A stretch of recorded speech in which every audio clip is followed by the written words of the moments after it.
Okay, అందరికీ నమస్తే. నేను 450 కథలు రాసినా కూడా పుస్తకం ప్రింట్ చేయాలన్న కోరిక నాలో ఇంతవరకు కలగలేదు.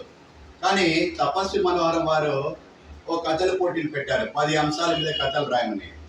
అందులో కొంతమందిని విజేతలుగా ఎంచుకున్నారు, అందులో నేను ఒక్కడిని.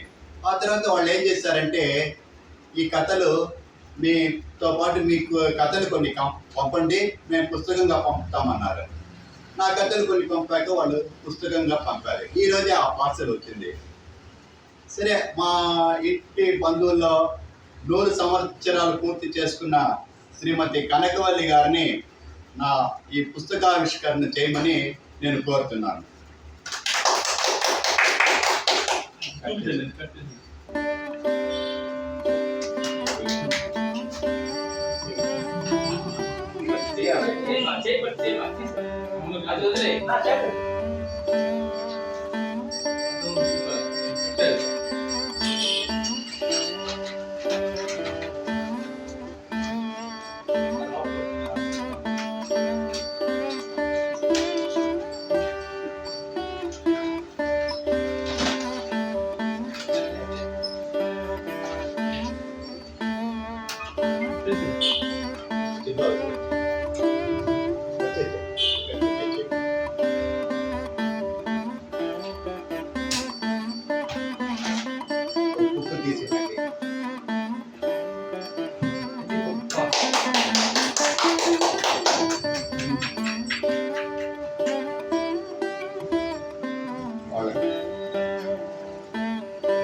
అట్నే ఫోటో తీస్తాను.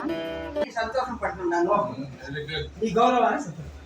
ఇప్పుడు అతిథులుగా వచ్చిన గురునాథం చలపతి మాధవరావు గారు ఒక నిమిషం మాట్లాడుతూ కోరుతున్నాను. ఎందుకంటే ఈ సందర్భం వచ్చి చాలా సంతోషంగా ఉంది. మన సంఘంలో ఇట్లాంటి మనిషి ఒక అతను వచ్చి ఇలాంటి సర్వీస్ చేయడం అంటే చాలా గొప్ప ఇదిగా ఉంది. నాకు చాలా గర్వపడాల్సి వస్తుంది.